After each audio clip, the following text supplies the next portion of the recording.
정말 여러분 잘 나오셨습니다.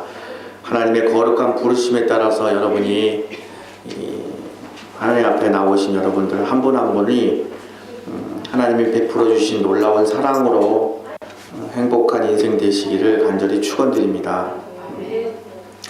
제 친구 목사님이 이번 주에 저에게 보내준 글 하나가 있어요. 우리 한번 글 한번 제가 소개하고 사도행전 3장 10절을 통해서 우리가 말씀을 나누겠습니다. 오늘 설교 제목은 은과 금은 없거니와 라는 제목을 가지고 나누겠습니다. 제 친구가 보내준 글 내용은 이런 거예요. 아내를 잃고 혼자 사는 노인이 있었습니다. 젊었을 때는 힘써 일했지만 이제는 자기 몸조차도 가누기 힘든 노인이었습니다. 그런데도 장성한 두 아들은 아버지를 돌보지 않았습니다. 어느 날 노인은 목수를 찾아가서 나무 괴짝 하나를 맞추었습니다. 그리고 거기에다가 유리 조각을 가득 채우고 튼튼한 자물쇠로 잠가버렸습니다. 그 후 아들들의 태도는 바뀌었습니다. 아들들은 아버지 침대 밑에 있는 못 보던 괴짝 하나가 놓여 있는 걸 보고 자식들의 태도는 바뀌었습니다. 아들들이 그것이 무엇냐고 물어보면 노인은 별거 아니라고 신경 쓰지 말라고 말할 뿐 말을 안 해주는 것입니다. 궁금해진 아들들은 아버지에게 극진한 정성을 다하고 그 괴짝 안에 뭐가 있는지 온통 관심이 가득 찼습니다. 어쩌다가 아들들이 아버지 몰래 들어와서 괴짝을 들어보면 금속들이 부딪히는 소리가 나서 자식들은 아버지가 평생 모아놓은 금은보화라고 생각을 한 것입니다. 아들들은 그때부터 번갈아 가면서 아버지를 모시기 시작했습니다. 결국 아버지는 큰아들 집에서 돌아가시게 되었습니다. 큰아들은 장례를 치르고 도중 온통 괴짝만 머릿속에 있는 것입니다. 장례를 마치고 나서 불이 나게 아들은 집에 돌아와서 아버지 침대 밑에 있는 괴짝을 열었습니다. 그리고 당했군라는 얘기를 남겼습니다. 그런 모습을 본 동생에게 소리쳤습니다. 야, 너 괴짝 탐나냐? 네가 가져가라 하고 둘째 아들에게 떠넘겼습니다. 둘째 아들은 그 괴짝 안에 있는 것을 보고 충격을 받았습니다. 아무 소리도 못 내고 그저 눈에 눈물이 나기 시작합니다. 막내 아들은 아버지의 남긴 유물 한 개라도 자기가 갖고 싶어서 집에 가지고 옵니다. 아내는 구질구질한 물건을 왜 집에 들고 오냐고 짜증을 냅니다. 아내와 타협을 했습니다. 유리 조각은 버리고 괴짝만 갖기로 타협을 받습니다. 괴짝을 다 비우고 나니까 밑바닥에 편지 한 장이 있었습니다. 막내 아들은 그걸 읽다가 꺼역꺼역 소리를 내며 울기 시작합니다. 나이 40이 남긴 사나이가 통곡 소리를 하며 방바닥에 주저앉았습니다. 아내는 놀라서 달려왔습니다. 아이들도 달려왔습니다. 아버지의 편지는 이런 내용이었습니다. 아버지 이렇게 유언을 남기고 세상을 떠났습니다. 첫째 아들을 가졌을 때 나는 기뻐서 울었다. 둘째 아들이 태어나던 날 나는 좋아서 웃었다. 그때부터 30년 동안 수천 번 아니 수만 번 그들은 나를 울게도 하였고 웃게도 하였다. 이제 나는 늙었다. 그리고 그들은 달라졌다. 나를 기뻐서 울게 하지도 않고 좋아서 웃게 하지도 않는다. 내게 남은 것은 그들에 대한 기억뿐이다. 처음에는 진주 같았던 기억, 중간에 내 등뼈를 휘게 만든 기억들, 지금은 사금팔이 유리 조각 같은 기억들. 아, 내 아들만은 나 같지 않기를, 내 자식들의 늙음악은 나 같지 않게 되기를 하고 편지가 마칩니다. 아내와 아들들은 그 글을 같이 읽었다. 아이들이 입에서 아버지 하고 소리치며 내 품으로 뛰어 들어왔다. 아내도 그 손을 잡았다. 네 사람은 서로 부둥켜 안고 통곡을 하며 울었다. 참 사랑이 그리운 시대에 저희들이 살고 있습니다. 사랑의 반대말이 미움이 아니라 무관심이라고 합니다. 차라리 미움은 낫습니다.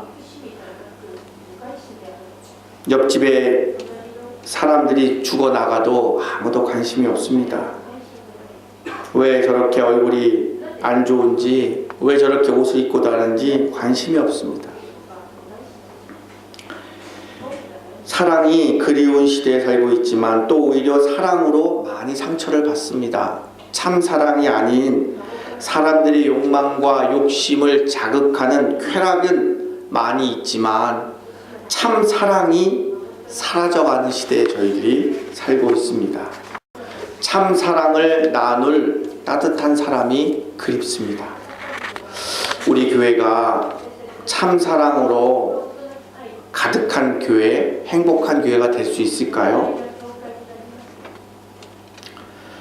목사님으로 인해서 많이 아파하고 또 기도를 많이 했던 우리 교회에서 정말 목사인 저의 헌신과 저의 사랑으로 여러분은 그 사랑 안에서 누리며 정말 행복한 교회가 될 수 있을까요? 여러분의 가정도 참 사랑으로 행복한 가정이 될 수 있을까요? 여러분의 부부가 정말 한 몸이 되어서 사랑하는 꿈같은 가정이 될 수 있을까요? 우리는 요즘 이런 얘기들을 많이 합니다. 교회가 교회다운 교회, 진짜 교회를 됐으면 좋겠다는 얘기들을 많이 합니다. 그 비결이 뭘까요? 제가 지금 이렇게 설교를 하고 있지만 이 설교는 잔소리가 아니고 여러분이 뭘 잘못해서 야단을 맞거나 야단을 치는 것이 아닙니다. 비록 여러분들이 저와 같이 이렇게 하나님의 말씀을 경청하지만 이 경청하는 이 말씀이 여러분 가슴을 두들기고 여러분의 말과 태도와 생활이 변화를 주려면 저의 세련된 말투나 또는 학식적으로 신학적으로 높은 그것 때문에 여러분 영향을 끼치지 않는다는 걸 제가 잘 압니다. 하나님이 말씀을 하시고자 하면 동물의 입이라도 열어서 말씀하시지 않습니까? 어눌한 저의 말이라도 사랑이 담겨 있어야 돼요. 설교가 정말 참 사랑이 담겨 있지 않으면 허망한 것입니다. 공중에 그냥 떠도는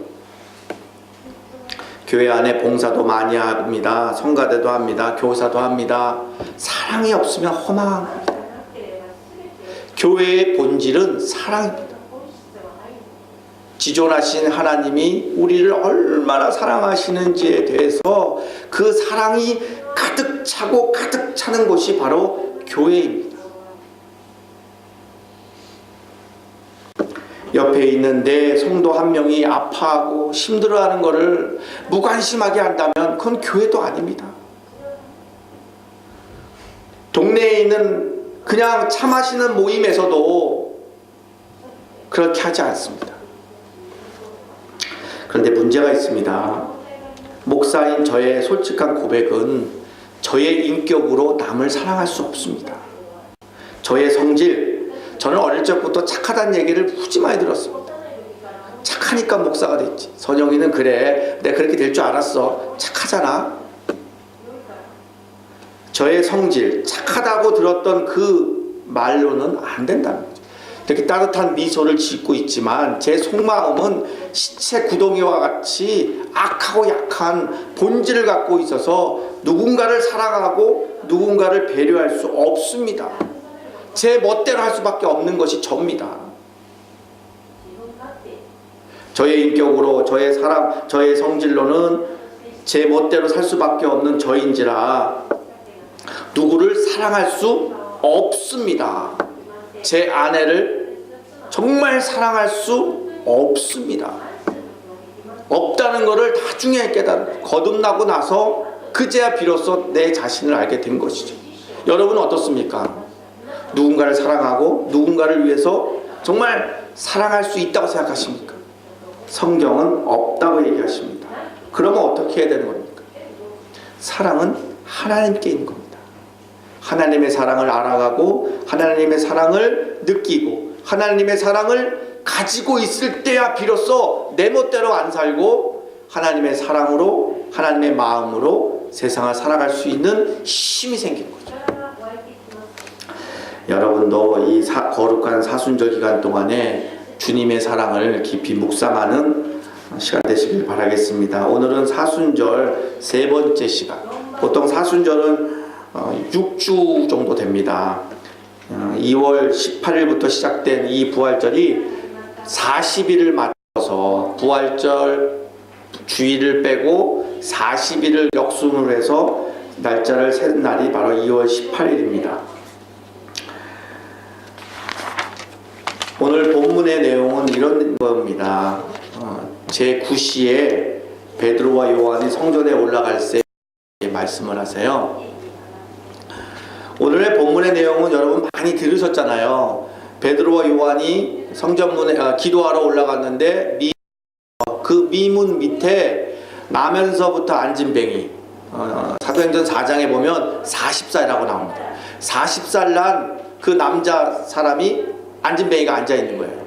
그때 베드로와 요한이 그거 지나가다가 보고 이렇게 얘기하죠. 내게 은과 금은 없지만 예수 그리스도의 이름으로 인하여 일어나 걸어라, 이렇게 얘기했죠. 그랬더니 이 사람이 일어나 걸었죠.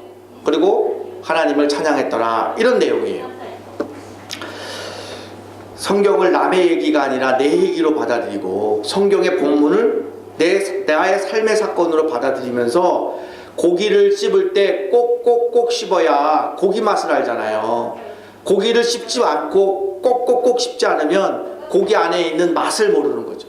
성경도 그렇습니다. 그냥 거치대로 넘어가면 무슨 얘기인지 모릅니다. 정말 본문 안에 있는 내용을 잘 살피고 잘 보면 그 안에 숨어있는 진리를 알게 되는 거죠. 오늘 무당들처럼 그냥 자기들 욕심대로 욕망대로 살아가다가 어느 날 갑자기 강다성에 올라가서 마이크 잡고 사람들 줄 세워놓고 머리 손없고 그냥 은과 금은 내게 없지만 예수 그리스도 이름으로 걸어라, 이렇게 무당짓 하는 게 아닙니다. 여기 안에는 뭔가 이 세상의 많은 사람들에게 변화를 주고 변혁을 줄 놀라운 가치가 있는 하늘의 진리가 여기 담겨 있는 겁니다. 그렇게 부닥거리 하라는 게 아닙니다. 정말 차분하게 우리의 마음을 가다듬고 잘 들어보면 이런 내용입니다. 제9시라는 것은 우리로 말하면 9시가 아니죠. 여기는 유대인들은 하루에 3번씩 기도했어요. 아침 9시, 12시, 3시. 지금 우리로 말하면 오후 3시입니다. 오후 3시에 이제 베드로와 요한이 성전에 올라가서 이제 기도하는 거죠. 근데 아주 멋지게 장식되어 있는 그 문 밑에 나면서부터 40살 난 앉은 뱅이가 이제 앉아 있는 거예요. 사람들은 거들떠도 안 보는 겁니다. 왜냐하면 앉은뱅이는 문둥병, 혈류병, 앉은뱅이는 천벌을 받은 자들입니다. 뭔 짓을 했길래, 뭔 나쁜 짓을 했길래 하나님으로부터 벌 받은 거야 하고 사람들은 접근하지 말아야 될 물건 이상으로 본 거죠. 저건 사람이 아닌 거죠. 그래서 다 피하는 거죠. 그리고 돈이나 주는 거죠. 또 이 사람도 많은 사람들한테 많은 걸 요구하지 않아요. 그냥 돈 한 푼 주십시오, 한 푼 주십시오, 이겁니다. 그러니까 베드로가 그걸 받아서 얘기하지 않습니까? 은과 금은 내게 없지만 나도 너처럼 거지다, 아무것도 없다, 이거죠. 은과 금은 내게 없지만, 그렇지만 예수 그리스도의 이름으로 손 얹고 예수 그리스도의 이름으로 물러가라, 이게 아닙니다. 무당짓 하는 게 아닙니다. 여기 안에는 깊은 내용이 있습니다. 예수 그리스도의 이름으로, 그거는 바로 뭐냐면 베드로가 경험했던 하나님에 대한 이야기입니다. 하나님의 예수 그리스도의 이름으로라고 얘기한 거는 바로 사랑이에요. 사랑. 이 오늘 본문의 내용 중에서 가장 중요한 단락은 베드로가 손을 잡았다는 겁니다. 아니, 사람의 손을 잡는데 뭐가 그렇게 중요해요? 안 그렇습니다. 비참하고 비천한 사람의 손을 아무도 안 잡는 거예요. 앉은 뱅이 천벌을, 하나님의 벌을 받은 사람에게는 아무도 손을 내밀어서 뻗어서 그를 안 잡아줘요. 그러니까 돈만 몇 푼 던지고 그냥 지나가지 걸도도 안 봐요. 베드로는 그를 손을 잡기 위해서 허리를 굽혔어요. 이 안진뱅이는 죄인입니다. 천벌을 받을 자들이라고 본인도 생각하고 있고, 그 당시의 율법, 그 당시의 바리새인들, 서기관들은 그렇게 정죄한 겁니다. 그렇게 정죄받은 사람에게 베드로는 손을 내밀었어요. 그리고 그를 예수 그리스도의 사랑을 전한 거예요. 이렇게 사랑은 다른 사람의 입장에서 다른 사람의 눈높이에 맞춰서 낮추는 겁니다. 베드로는 예수 그리스도를 언제 경험했냐? 거친 파도가 잔잔해지고 예수의 용모가 변하여서 하늘에서 하나님의 소리를 듣고 그럴 때가 아니에요. 그때는 그냥 지식적으로 안 거죠. 정말 베드로의 전 자아가 혁신이라고 변화가 일어나는 건 언제냐? 베드로가 3번 부인했잖아요. 예수 모른다니까요. 그 어린 소녀가 와갖고 내가 저 봤는데요, 모른다니까. 3번 부인했던 베드로가 십자가를 바라보면서 이렇게 깨달은 거죠. 아, 내가 죄를 졌으니까 내가 십자가에 올라가서 저렇게 모진 아픔을 다 겪어야 되는데 예수가 나 대신에 십자가에 달리신 거구나. 그걸 깨달은 거죠. 그 말은 십자가 그러면 제3자의 사건, 객관적인 사건이 아니라 베드로는 나의 사건으로 받아들이는 거예요. 예수가 나를 너무너무 사랑하셔서 3번 부인한 배반자 대신에 예수가 십자가에 달리서 돌아가셨구나. 그걸 깨달은 거예요. 예수 그리스도께서 세리, 죄인, 창기들과 같이 어울려 다니면서 같이 밥을 먹었잖아요. 사람들이 자꾸 손가락질했어요. 예수도 죄인이다, 죄인의 친구다라고 자꾸 놀렸단 말이에요. 예수 그리스도께서는 사랑하셔서 그들의 눈높이로 내려가신 거예요. 그들을 정말 사랑하셔서 그들과 같이 밥도 먹고 같이 다니신 거죠. 낮추신 거죠. 여러분이 헬린 켈러 아시잖아요. 헬린 켈러는 삼중고 3가지에 어려워요. 앞도 안 보이고 듣지도 못하고 더군다나 말하지도 못해요. 헬린 켈러의 위인전을 보면 이 사람은 그냥 짐승입니다. 그냥 사람이 아니에요. 짐승같이. 성격도 괴팍하고.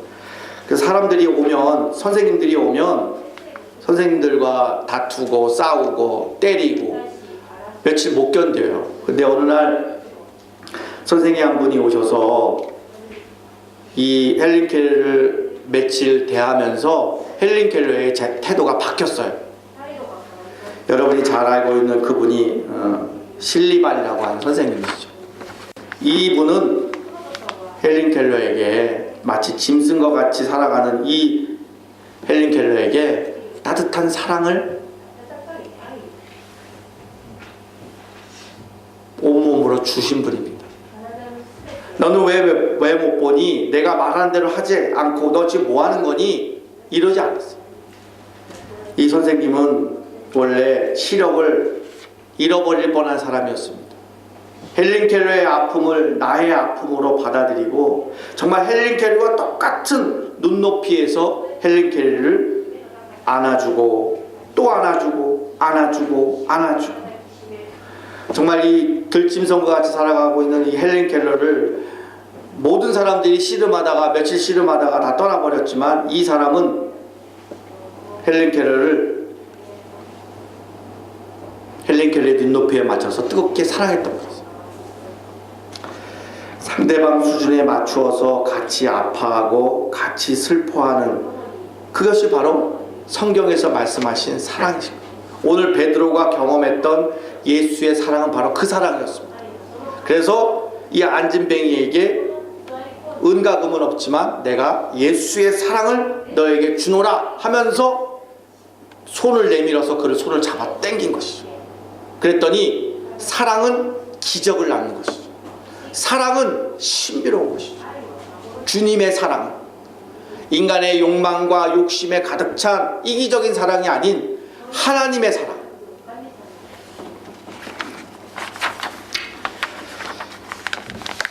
교회를 우리가 수십 년 다녔던 우리들이 얼마나 많은 이야기를 들었어요. 그럼에도 불구하고 사랑을 그리워하거나 또는 사랑하는 사람을 그리워하잖아요. 왜 그럴까요? 시편 50편을 1절부터 23절까지 조용히 잘 묵상해 보시면 거기 안에 나의 모습, 우리의 모습을 알게 됩니다. 시편 50편에 하나님이 이렇게 말씀하세요. 하나님을 잃어버린 사람이라고 표현하세요. 너무 섬뜩하잖아요. 하나님, 저 목사인데요. 저 성경책 늘 갖고 다니는데요. 제가 성경 얼마나 많이 봤는데요. 그렇지만 하나님은 시편 50편을 통하여서 이렇게 말씀해요. 나를 잃어버린 사람, 나 너 모르겠다, 이렇게 하신다는 거예요. 왜 그러신지 아세요? 시편 50편 8절에 보면 나는 너희가 바친 제물을 두고 너희를 탓하지 않는다.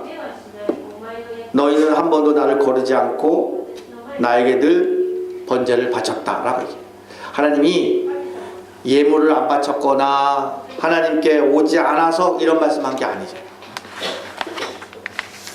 17절, 19절, 20절에 내 계훈을 미워하고 내 입에서 악을 내고 형제를 공박하고 내 어미의 아들을 비방하고 이렇게 나와요. 하나님의 사랑, 이웃 사랑을 하지 않았다는 것이죠. 왜 그런지 아세요? 22절에 통해서 우리가 경청해야 될 말씀을 하십니다. 이렇게 말씀하세요. 22절, 시편 50편 22절. 하나님을 잃어버린 너희여, 이제 이를 생각하라. 그렇지 아니하면 내가 너희를 찌질으니 건질 자가 없으리라. 아주 어마어마한 경고를 하시죠. 하나님을 잃어버린 자여, 이겁니다. 우리가 하나님의 사랑을 모르는 게 아니에요. 하나님의 사랑을 잊어버린 겁니다. 오늘 이 자리에 있는 우리 모두도 마찬가지입니다. 하나님의 사랑을 알아요. 모르는 거 아니에요. 피조물, 말 못할 피조물들도 다 알아요. 하늘의 감사, 하늘에 대한 감사는 다 갖고 있어요. 하지만 세상 염려로 인하여 세상을 살다 보니 뜻하지 않게 잊어버리는 겁니다. 잊어버리지 않기 위해서 우리는 하나님의 말씀을 자주 듣고 또는 일기도 기록하고 메모도 기록하고 또는 사진으로 찍어서 다 기록해 놓고 또는 자꾸 이야기해주고 서로 이야기를 나누고 해야만 제멋대로 되지가 않습니다. 하나님 말씀에 매여 하나님의 말씀에 붙잡히면 하나님이 나를 무엇을 해줬는지에 대해서 날마다 기억하게 하는 거죠. 기억나게 하는 거죠. 여기도 자식을 키우는 부모님들도 계시지만 자식들이 하는 말 중에서 부모가 마음이 무너지는 말이 이런 거 아니겠습니까? 엄마는 나만 미워해, 아빠는 나만 미워해. 그런 일 없지 않습니까? 자식이 부모가 자기를 위해서 무엇을 했는지 모르는 게 아니라 기억하지 못하는 겁니다. 시편 50편을 통해서 하나님은 우리에게 이렇게 말씀하시는 거예요. 제발 내가 너에게 무엇을 했는지 기억하라, 이것이죠. 우리가 찬양하고 찬미하고 기도하고 예배드리고 다 이거 왜 합니까? 하나님이 우리를 얼마나 사랑하시는지, 얼마나 사랑하시는지를 기억하게 하기 위해서 우리가 하는 거 아니겠습니까? 우리가 아이들에게 성경을 가르치고 우리 아이들에게 하는 게 뭐겠습니까? 하나님이 얼마나 우리를 사랑하시는지를 기억나게 하려고 하는 거 아니겠습니까? 하나님의 사랑을 받으면 하나님의 그 본질의 사랑을 알게 되면 기뻐요. 기쁩니다. 사랑을 하면 얼굴이 예뻐지잖아요. 기쁘니까요. 하나님이 나를 정말 사랑한다. 딴 건 모르겠지만 하나님은 나를 너무너무 사랑한다는 걸 알고 있는 사람들은 기뻐요. 그래서 사람들의 이야기들이 귀에 안 들려요. 예를 들어서 부부들이 아니라 부부가 대판 싸웠어요. 근데 하나님의 사랑을 알고 있는 사람은 그 싸운 것이 자꾸 마음에 앙금이 남거나 금이 가지 않아요. 뭔가 다시 다시 시작할 수 있는 용기가 생겨요. 왜냐하면 마음 안에 기쁘니까. 하나님이 나를 너무너무 사랑한다는 걸 알고 있기 때문에 기쁜 사람은 못 당해냅니다. 뭔 일을 하든, 공부를 하든 일을 하든 기쁘게 하는 사람은 못 당합니다. 공부도 제가 요즘 1호 공부를 저는 예배라 생각하고 지금 1호 공부를 하고 있습니다. 하나님께 하듯이. 근데 제처가 깜짝깜짝 놀래요. 요즘은 제가 밤 늦게까지 하는데 그 비결은 기쁜 거예요. 너무 기쁜 거예요. 내가 많이 들었던 그 말이 이렇게 돼서 이렇게 돼서 이렇게 되는 거구나. 하나씩 하니까 너무 기쁜 거예요. 공부도 일도 직장에 나가서 일하는 것도 기쁘게 하는 사람 못 당합니다. 정말 우리 교회가 하나님의 놀라운 사랑으로 인해서 정말 기쁨이 가득한 교회 되기를 저는 간절히 바랍니다. 정말 세상의 시름과 세상을 통해서 다 잃어버려서 탈진돼서 우리 교회 찾아와도 하나님의 사랑이 가득하니까 우리 교인들 얼굴만 봐도 기쁘고 같이 얘기만 해도 기쁨을 얻는 정말 특별한 교회가 되기를 저는 간절히 축원드립니다. 두 번째는요, 하나님의 사랑을 알고 보면 정말 눈높이 나같이 천하고 비천한 사람을 살리시기 위하여 그 낮고도 낮게 오셨던 그 예수를 알고서부터는 예수님이, 하나님이 우리를 정말 잘 되기를 바란다는 걸 알았어요. 너 어째 한번 혼 좀 나봐라, 너 한번 좀 힘들게 살아봐라, 이게 아니라는 걸 알았어요. 잘 되기. 그걸 알서부터 다른 사람들, 우리 교인들이 잘 되기를 바라는 마음이 저도 생기는 거죠. 여러분 어떠세요? 여러분 주위에 있는 사람들, 여러분이 좀 불편하고 힘들게 하는 사람을 바라볼 때 정말 잘 되기를 바란다고 생각하세요? 그렇습니다. 그러니까 우리가 금요일날 모여서 주일날 다른 사람을 위해서 기도하지 않습니까? 여러분 한 사람 한 사람, 여러분이 보고 있는 저도 누군가가 저를 너무너무 사랑해서 정말 저 잘 되기를 바라는 마음으로 눈물로 하소연해서 기도해서 여기까지 온 겁니다. 정말 우리 교회가, 우리 교인들 서로 잘 되기를 바라는 마음으로 정말 눈물로 기도하는 교회 되기를 저는 간절히 바랍니다. 그러려면 하나님의 사랑이 충만히 있어야 돼요. 하나님의 사랑을 날마다 기억하고 찬양하고 찬미하고 서로 그런 것들을 자꾸 얘기하고 그런 얘기를 자꾸 들어야 됩니다. 사도 바울은 간질환 자예요. 여러분 간질이라는 거 아십니까? 간질이 발작이 되면 입에 거품이 물고 사람이 사람같이 않아요. 정말 추해요. 강대상에서 간질 발작이 나면 그 듣는 사람 무리들이 얼마나 민망하겠어요. 하지만 사도 바울에게 하나님은 간질이라는 병을 주셨어요. 베드로는 치명적인 아픔이 있습니다. 3번 부인했습니다. 한 번도 아니고 3번. 진짜 교회 밖으로 쫓아낼 사람입니다. 그런데도 하나님께서는 허락하셨어요. 왜 그런지 아세요? 하나님의 은혜를, 하나님의 사랑을 기억하게 하려고. 그래서 그레이스 마크라고 해서 은혜의 쟁표입니다. 저도 있고 여러분도 있지 않습니까? 과거에 살아오면서 그 무엇이 아직도 내 인생 가운데 남아있고 있는 이유가 뭐겠습니까? 내 인생이 왜 기스가 났고 내 인생에 왜 이렇게 굴곡이 있는가? 바로 그레이스 마크입니다. 하나님의 사랑을 기억하게 하려고, 하나님을 기억하게 만들려고 그걸 만듭니다. 그게 사람이 됐든 물건이 됐든 고난이 됐든 고통이 됐든, 아니 하나님이 극진히 사랑하는 여러분들이 왜 아파야 합니까? 왜 힘든 일을 왜 겪어야 됩니까? 그레이스 마크라는 것이죠. 그거를 바라보면서 그거를 몸으로 느끼면서 하나님의 사랑을 알게 되는 거죠. 그러면서 성숙한 사람으로 가는 거죠. 그래서 우리 교회가 하나님의 사랑으로 정말 가득해서 우리 교인들 한 사람 한 사람이 잘 되기를 바라는 마음으로 우리가 서로 기도하는 교회가 됐으면 합니다.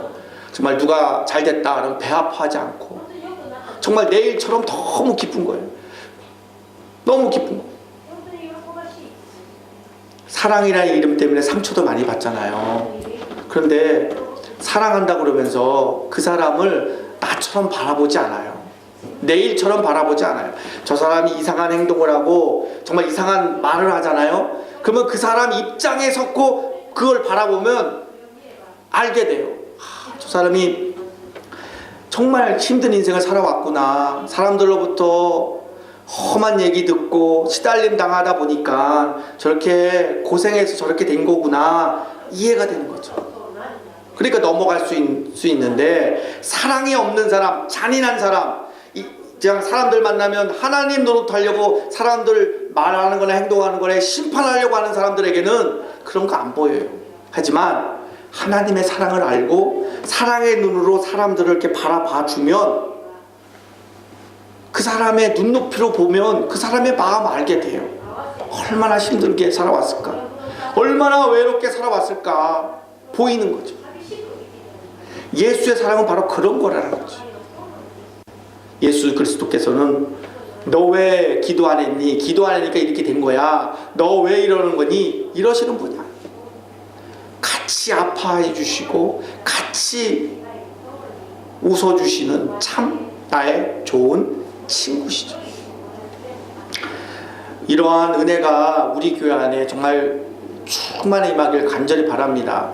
교회가 교회다워지려면 하나님의 참사랑을 알고 기억하고 찬양하고 그거를 함께 누리는 교회입니다.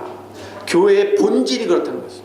마지막으로 하나님의 사랑, 눈높이로 나의 아픔을 똑같이 느끼시는, 나를 살리려고 나의 아픔을 똑같이 느끼시려고 낮게 오셨던 그 예수 그리스도, 그분을 진정 알게 되면요, 하나님은 나를 정말 소중히 여기시는구나를 느껴요. 자존감이 올라간다는 거죠. 예수 그리스도의 사랑은 우리와 같이 눈높이로 내려오셔서 우리와 똑같이 아픔을 겪으시고, 그리고 그 사랑에 동감을 얻은 다음에 베드로가 손을 내밀어서 안진뱅이를 끌어올린 것처럼 우리를 끌어올리는 거죠. 그래서 장성한 사람으로 끌어올려 주시는 거죠. 그래서 자라난다, 장성한다, 양육된다 이렇게 표현하는 거죠. 우리 하나님께서도 우리가 사람이 언제 변해요? 변하기 어렵죠. 여러분 스스로 생각해봐도. 근데 변할 수 있는 게 하나님 사랑에 내 영혼이 불꽃이 튈 때, 하나님이 정말 날 사랑하는구나, 그걸 느낄 때 영혼의 전율이 오고 사람의 눈빛이 바뀌어요. 하나님이 나를 정말 소중하게 여기시는가, 막대하지 않는구나, 너 일로 와, 너 일로 와, 비인격적으로 안 하십니다. 인격적으로 우리를 대하시는 것을 느끼면 우리가 세상살이 하면서 만나는 많은 사람들을 소중하게 여깁니다. 나랑 달라요. 말투도 다르고 말하는 태도도 다르고 생각도 달라요. 가치관도 달라요. 하지만 그거 자체를 인정하는 거죠. 왜냐하면 하나님이 나를 소중하게 여김을 경험했던 사람은 내 주위에 있는 사람을 다 소중하게 여겨요. 그 사람의 의견, 그 사람의 말, 그 사람의 의견, 의사 다 소중하게 여기는 거죠. 하나님은 우리의 씨름 소리마저도 그냥 지나가지 않으시지 않습니까? 그래서 우리 교회도 하나님의 사랑을 알고서부터, 그것을 통하여 장성해지고서부터 서로 소중하게 여기는 거죠. 그리고 서로를 인정해 주는 거죠. 가까운 사람, 먼 사람 그 자체도 다 인정을 하면서 우리가 성숙된 교회로 이루어 가는 것이죠. 오늘 사순절 세 번째를 맞이해서 사랑의 설교는 참 하기 어렵습니다. 여러분들 이렇게 제가 얼굴을 쳐다보면 저한테 자꾸 묻는 것이 느낍니다. 목사님은요? 목사님은요? 제가 동경제일교회 부임한 지 이제 4년째가 넘어가는데요. 제가 부임하고 나서 교회를 떠나신 분들이 계세요. 이유야 딴 데 다 있겠지만, 제가 핑계 댈 수 있겠지만, 근본적으로 제가 목사의 헌신과 사랑을 누려야 될 교인들이 지금 어디서 있는 것인가, 어디서 파악하고 있는 것인가, 다 저의 잘못이죠. 저의 잘못이죠. 근본적인 잘못은 저에게 있다고 생각을 하고 저는 이 설교를 준비하면서 많이 회개했습니다. 제가 와서 여하튼 다른 이유로 인해서 교회를 떠난 분들, 그분들에게 목사의 사랑을 받고 누리고 행복해야 될 성도들이 지금 어디 있는 것인가? 그동안 목사 때문에 머리 아프셨고 목사 때문에 힘들었던 교회에 이제는 목사 한 사람의 헌신과 사랑으로 온 교인이 행복해져야 될 이 시점에 그 교인들은 지금 어디 있는 것인가? 제가 많이 회개하고 마음이 많이 아픕니다. 사랑하는 성도 여러분, 이제 우리는 진짜 교회를 만들어 가야 합니다. 이 땅에 바른 참교회 하나가 세워져 나가면 얼마나 큰 일이 벌어지겠습니까? 그 일들을 우리가 꿈꾸면서 주님이 내게 주신 사랑, 그 사랑을 가지고 일주일 동안 여러분을 만나는 많은 사람들에게 정말 사랑을 나누어 줄 수 있는 가치 있는 인생 되기를 간절히 축원드립니다. 여러분 일주일 동안 많은 사람들 만나지 않습니까? 그 사람들에게 여러분의 밝은 빵긋빵긋 웃는 이 밝은 기쁨의 얼굴들을 보여주시고 여러분의 말을 통해서 정말 하나님이 너를 사랑한다, 그렇기 때문에 내가 너한테 얘기한다, 과감하게 증거할 수 있는 용기도 있고, 그리고 그 사람들 잘 되기를 바라는 말도 좀 해주시고, 그리고 그 사람을 소중하게 여기는 말과 태도가 여러분에게 있다면 여러분의 소중한 인생을 일주일의 삶을 통해서 하나님이 하나님 되시고 하나님이 증거되는 신비로운 일이 여러분 가정 안에, 사업터 안에 있기를 간절히 축원드립니다. 기도드리겠습니다. 아버지 하나님, 한없이 부족한 저를 이곳에 세우시고 하나님의 놀라운 사랑을 알게 하시고 하나님의 사랑을 통하여 사랑하는 성도들을 헌신하고 수고하도록 목양을 허락해 주신 하나님 감사합니다.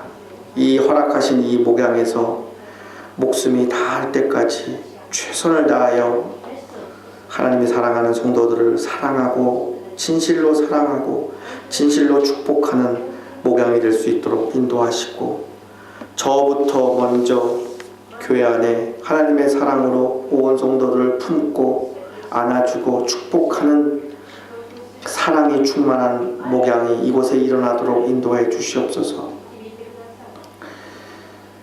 세상이 버리고 종교가 버리고 사람이 버려져 있던 안진뱅이를 예수의 사랑으로 손을 내밀어 일으킨 것처럼 우리도 일주일 동안 세상에 나아가 버려지고 외면되고 소외되는 많은 영혼들에게 예수의 사랑으로 손을 내밀어 그들을 축복하는 신비로운 인생이 될 수 있도록 우리 한 사람 한 사람을 인도하여 주시옵소서.